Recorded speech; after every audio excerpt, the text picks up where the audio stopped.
Batir las alas en cualquier parte del mundo provoca de este otro lado un fuerte sacudón en las tardes de la ciudad. Efecto mariposa.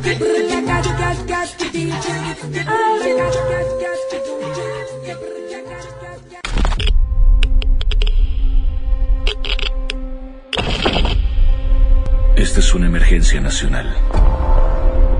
Detonador cargado.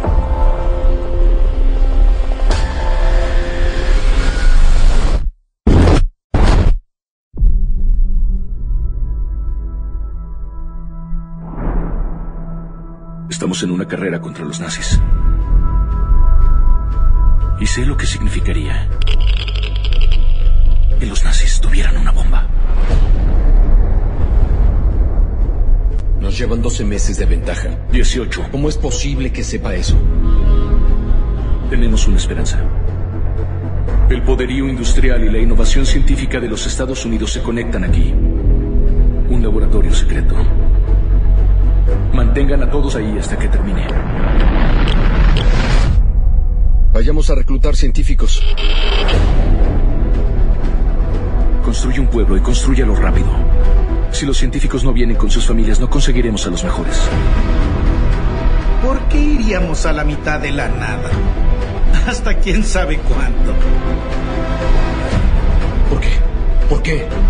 ¿Qué tal porque es lo más importante que va a pasar en la historia del mundo? Serás el gran improvisador, pero esto no podrás hacerlo en tu mente.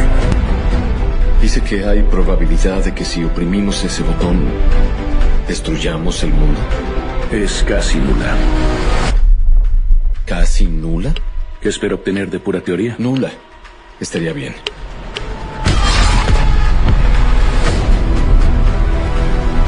Es una cuestión de vida o muerte. Pero puedo llevar a cabo el milagro. La guerra al fin terminaría. Las tropas volverían. Lo van a hacer, ¿verdad?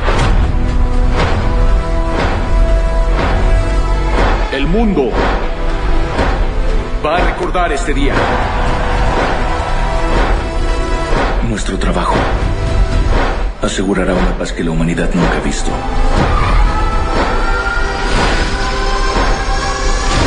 Hasta que alguien haga una bomba más grande. Usted es el hombre que les dio el poder para destruirse a sí mismos. Y el mundo no está preparado.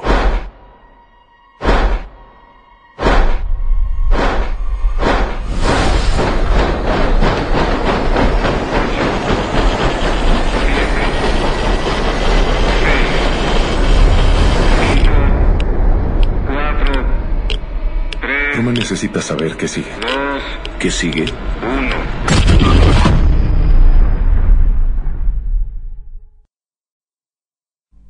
Bueno, ahí escuchábamos el tráiler de Oppenheimer. Difícil hacer un tráiler de una película como esta, no solo por las 3 horas de duración, sino por la densidad de cuestiones que abarca la película, ¿no?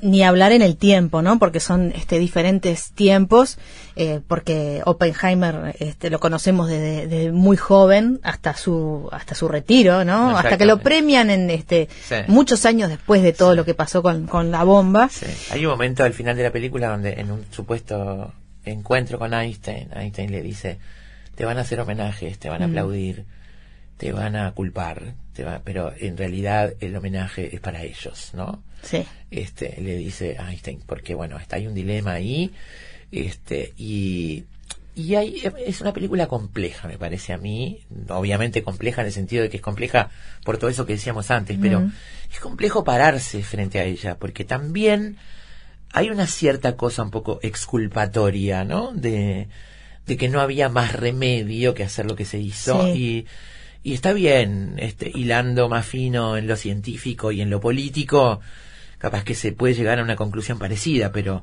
es muy difícil ponerse como en el lugar de quienes dicen que no había más remedio que aniquilar a los miles de personas que se aniquiló y en el momento, y que siguieron siendo aniquiladas con el tiempo gracias a la bomba atómica, ¿no? Exacto.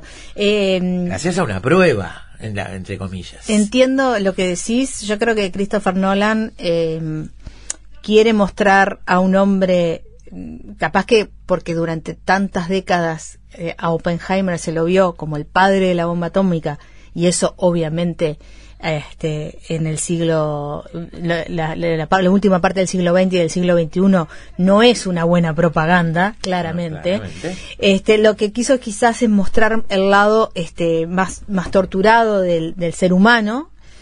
Yo lo que no llegué a entender fue cómo Oppenheimer termina, luego de que hace la bomba, termina como diciendo, bueno, ¿y ahora qué van a hacer?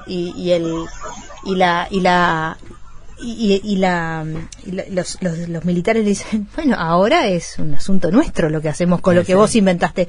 Y él queda como descolocado. Y yo como espectadora, los espectadores decimos, pero muchacho, ¿y qué esperabas? Sí. ¿No? Es raro eso, son cosas que desorientan. Todo es raro. Es raro que le hagan después un juicio por las distintas razones que lo enjuician. Sí. En un juicio rarísimo, extrañísimo, donde los testigos no parecen ser muy fiables, donde todos tienen intereses diferentes y donde lo empiezan a culpar, le preguntan a él si él estaba de acuerdo con bombardear Hiroshima, en realidad, ¿no? Sí. Las mismas autoridades que tomaron decisiones políticas en su momento. Sí. Ahí obviamente no vamos a contar porque es parte de la trama de la película, pero hay intereses creados, hay un boicot directo contra él.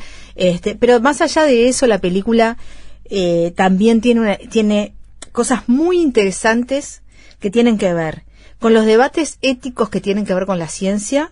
Esa es una.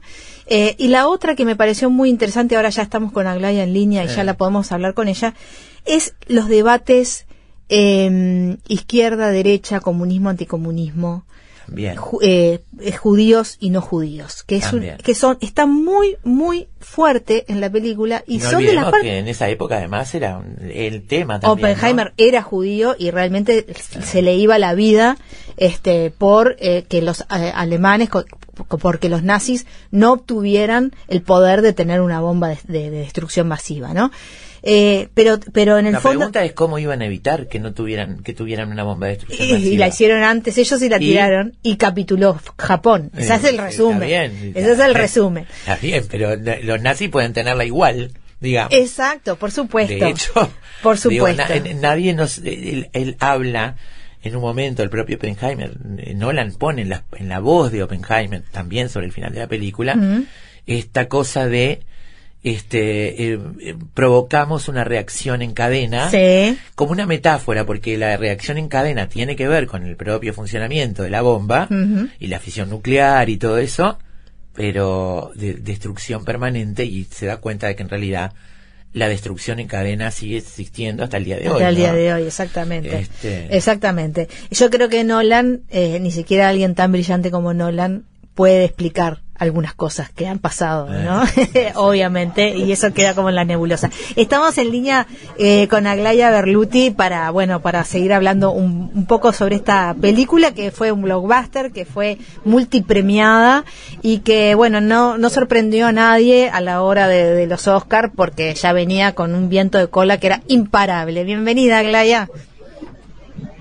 Hola, ¿cómo están, chicos? Bueno, yo digo algo cierto sobre Oppenheimer, ¿no? Oppenheimer es una obra de autor que llegó al mainstream, que a mí me parece interesantísimo justamente eso, ¿no? Que es tomar un libro, además el libro es muy interesante, el libro El Prometeo Americano, en que está basada la película, y es un hecho que, tal cual como estaban comentando, no solamente es el apartado científico, que ya sería muy interesante, también es el apartado ideológico. O sea, ¿a quién le conviene o quién podía o quién tiene influencia en la forma en que se crea una bomba? Porque fíjense que la película se repite varias veces lo mismo y es un tema que es bastante interesante, que no es solamente crear una bomba, es crear una época. O sea, es crear la época atómica abrir un tipo de experimentación que de hecho llevó a la bomba H y llevó a todo tipo de criterios sobre la peligrosidad de lo que estábamos hablando, ¿no? Entonces yo creo que Oppenheimer, más que hablar sobre el personaje principal, que por supuesto es una biografía, es también un tema sobre cómo asumimos los grandes cambios de la ciencia y la forma como eso suele suceder en problemas extremadamente coyunturales como una guerra, una pandemia. A mí me parece que Christopher Nolan no solo lo logró explorar, sino mostrarlo de una manera refinadísima. Sí, y hace además cine con eso, que es un detalle, bueno, que tú marcas mucho en la reseña y que se dice fácil, pero a veces hay películas que hablan de temas que son muy importantes y que a la academia le encanta premiar, pero son hechas y contadas de una manera muy lineal, tradicional, y acá Nolan hace un ejercicio que me parece de alto riesgo. Y cine, ¿no? Tú decís, no intenta explorar en lo moral, mucho menos en la percepción acerca de un dilema ético, lo que desea es algo más audaz y lo logra a través de un argumento denso y angustioso y un guión, para mí, ejemplar, ¿no? No, y además está el hecho que nos muestra cómo piensa un físico teórico. Yo creo que es importantísimo analizar el hecho de que Oppenheimer, más allá de una figura histórica de relevancia, era un físico teórico. ¿Y cómo piensan los físicos teóricos? Haciendo escenarios que todavía no existen. O sea, hay una cuestión sobre la película. A mí me impacta muchísimo cómo empieza la película, que es mostrando la forma como Oppenheimer imagina la muerte de una estrella. Entonces eso habla muchísimo del hecho de que toda la película está basada en la idea de qué puede pasar en estos escenarios abstractos, confusos y que todavía no existen cuando realmente se aterrizan, por decirlo de alguna forma, cuando son reales, ¿no? Fíjense que ellos estuvieron trabajando durante cualquier cantidad de tiempo en la bomba, pero en el momento que la bomba pasó de ser un proyecto científico a un hecho militar, se las quitaron.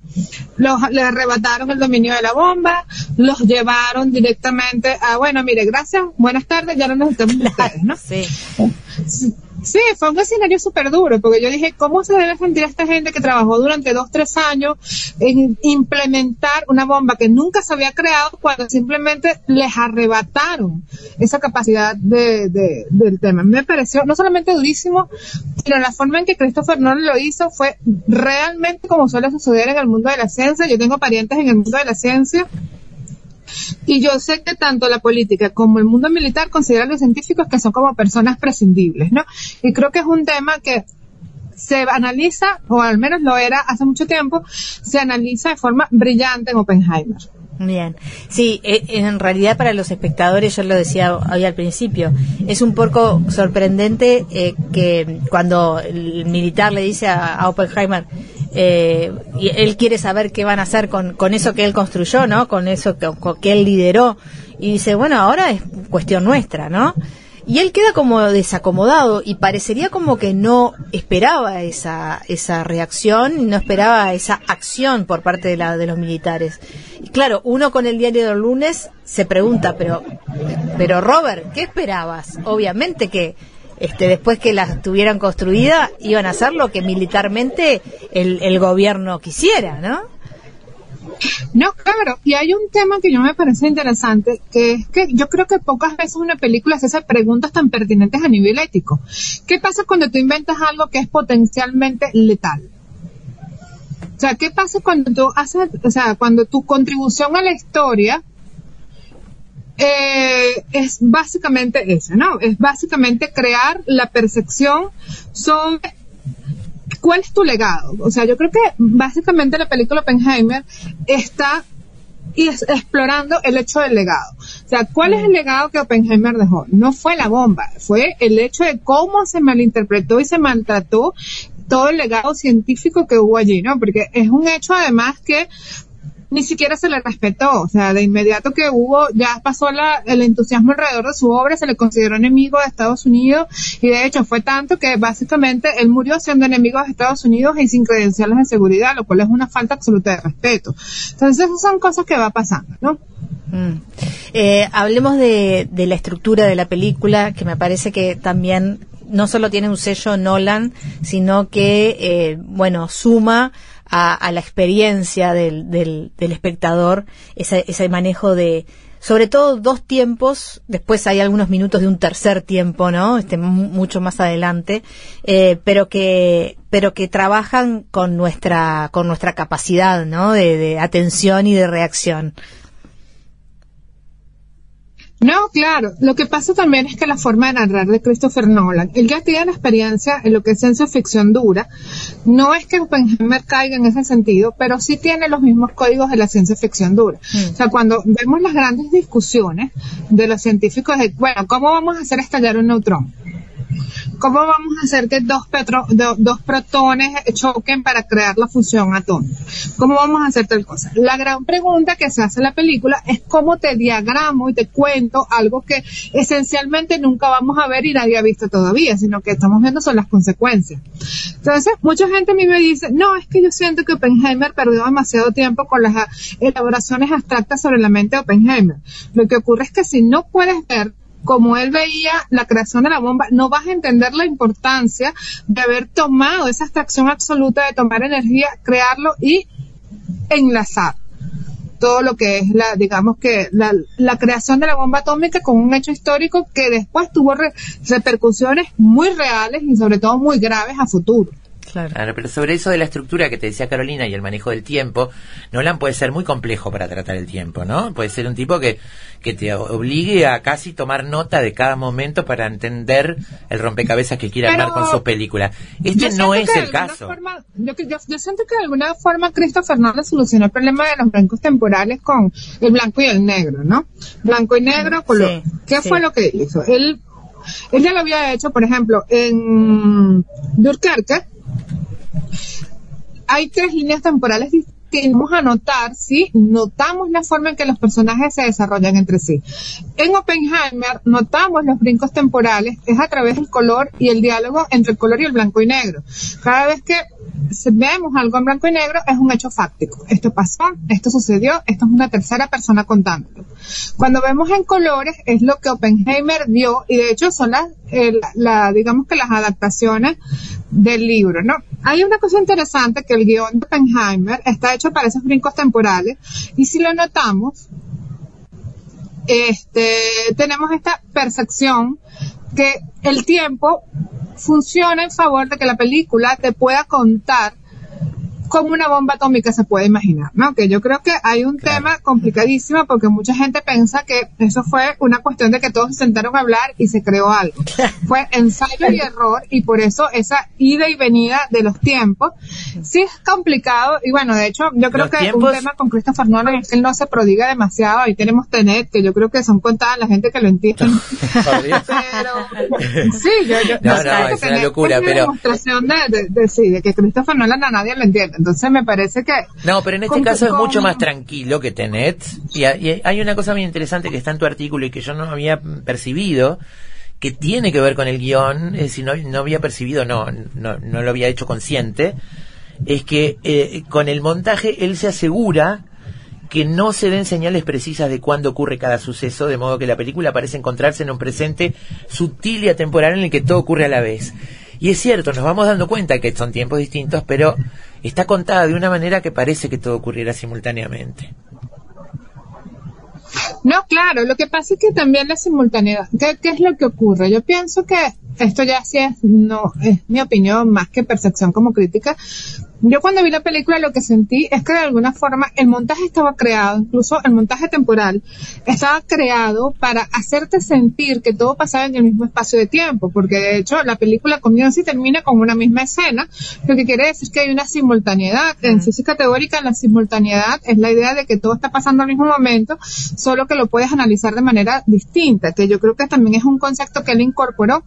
Entonces yo creo que hay este tema interesantísimo, o al menos a mí me parece, que Oppenheimer la película especuló muchísimo con la idea de cómo la ciencia puede mostrarse como una obra artística, porque si lo vemos en los primeros 4 o 5 escenas hay referencias a que Oppenheimer veía artísticamente la ciencia, lo que quiere decir que no tiene un orden y no tiene una temporalidad. Pero bueno, ya eso es un discurso más elaborado y como que más estrellito. Sí. Hablemos del elenco, porque me parece que también hay un punto fuerte allí, no solo de Cillian Murphy, sino de quienes lo acompañan. A mí personalmente me encantó el papel de Emily Blunt. Me gustó mucho su actuación, pero me gustó mucho la sustancia de la esposa del padre de la bomba, ¿no? Cómo lleva ella adelante y cómo también tiene una evolución en las 3 horas de cinta, ¿no? Bueno, yo tengo un problema con las mujeres de Christopher Nolan. Yo siento que Christopher Nolan y esto va a sonar horrible, pero pienso que él es muy reduccionista con las mujeres. O sea, las mujeres tienen que tener un propósito en su narración. O sea, por ejemplo, Emily Blunt, como la señora Oppenheimer, era, digamos que el cable a tierra de Oppenheimer en toda la situación de crear una bomba. Está completamente aislado de los álamos, entonces ella era el punto de vista doméstico. Bueno, mira, tenemos un bebé, ¿dónde está la cocina? Ella era una mujer brillante que yo creo que pudo haber tenido una relevancia un poquitico más elevada que solamente ser la esposa de, o la defensora de, como la vimos en el juicio. También tenemos lo que pasó con Jane Tatlock, el personaje de Florence Pugh, que me parece que fue reduccionista al 100, porque simplemente es como que el interés amoroso para entender cómo funciona la realidad en su interior, Oppenheimer. Yo creo que a Christopher Nolan, yo todavía no he visto una película de Christopher Nolan donde las mujeres estén a la altura de los personajes masculinos. Por ejemplo, Interstellar, que es mi favorita de él, el personaje de Anne Hathaway es absolutamente absurdo. Es una física teórica que de repente dice, ay no, el amor nos une con la dimensión de la... Yo me quedé como, wow, eso no, jamás lo diría jamás lo diría una física. Entonces, sí, yo cuando vi la película yo dije, wow, o sea, ¿qué físico conoces tú que te va a decir, no, la energía del amor y tal? Entonces, sí, yo siento que en Oppenheimer las mujeres fueron extremadamente menospreciadas. Bueno, hay una escena que yo creo que incluso él lo deja claro, que es cuando llega una física y le dice al señor Oppenheimer, yo estoy aquí, me dieron una máquina de escribir, y él le dijo, sí, ¿quiere otra?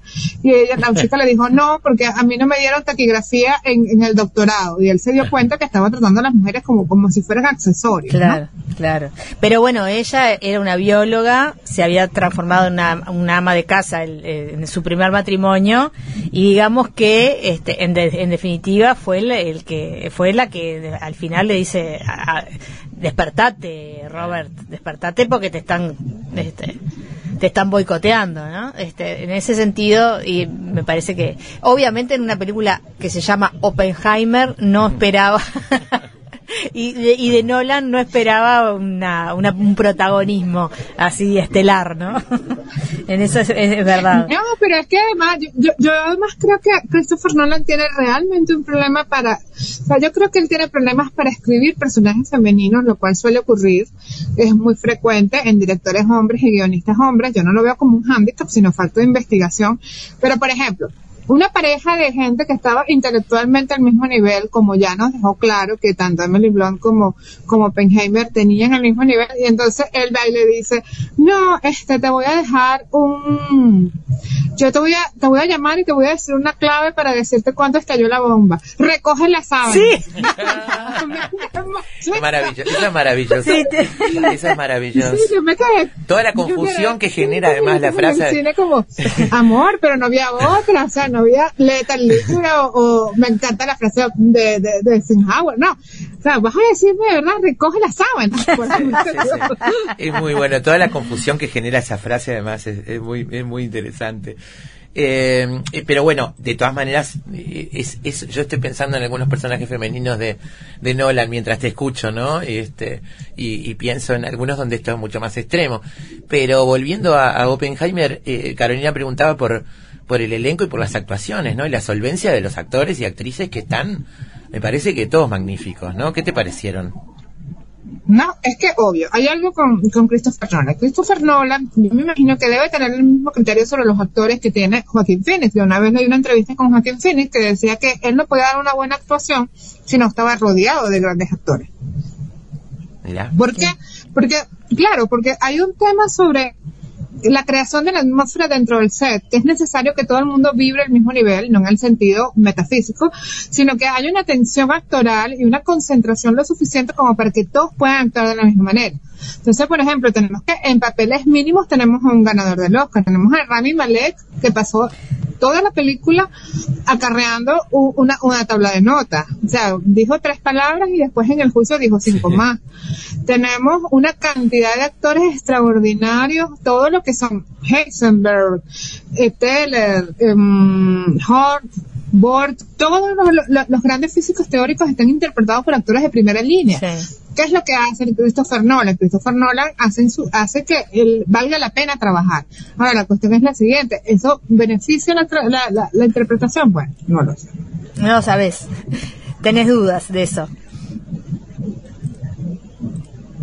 ¿Perdón? ¿Tenés dudas de eso? Fíjate, ¿cómo ayuda? La cuestión es esta. Imagínate que estás en un escenario, por ejemplo, un actor de método como Cillian Murphy, que va a pasar días interpretando incluso fuera del set a Oppenheimer. Entonces, él va a necesitar gente que le haga eco para que esa manera le permita entenderse, ¿no? Entonces, y le permita además comprenderse como el personaje. Entonces yo creo que el método evidente de Christopher Nolan es crear un elenco tan poderoso que sea inevitable que las buenas actuaciones sean como espejos unas de otras. Sí, sí. Bien. Está bien. Bueno, y Robert Downey, ¿qué tal? Porque tiene un papel muy especial él, ¿no? Sí, no, es que además hay un tema, ¿no? Christopher Nolan, él tiene algo que muy poca gente lo sabe, que él es investigador. Digamos que de alguna forma es investigador de todo lo que es la actuación. O sea, si ustedes analizan todo lo que es la parte de atrás de Christopher Nolan, es esto. Él investiga qué tipo de actor merece cuál papel en su película. De hecho, hay una anécdota contando que Cillian Murphy contó que él agarró y escribió sobre el guión. Cuando se lo mandó le dijo, este es el papel que te va a dar el Oscar porque yo sé que es el que tú necesitabas. Entonces habla mucho de esa interacción del director con los actores. Muy bien. Bueno, Aglaya, te agradecemos muchísimo como siempre que nos ayudes a pensar un poco esta película, como siempre que te llamamos y estás disponible, te mandamos un abrazo enorme. Un abrazo. Muchísimas gracias por la invitación y muchísimas gracias siempre por la compañía, gente. Un besote. Un beso. Un beso. Aglaya Berluti, amigos, en Efecto Mariposa, Oppenheimer, el título de hoy. Lo único seguro es que el sol sale por la mañana y se oculta en la noche. Lo que sucede en el medio es culpa de Efecto Mariposa.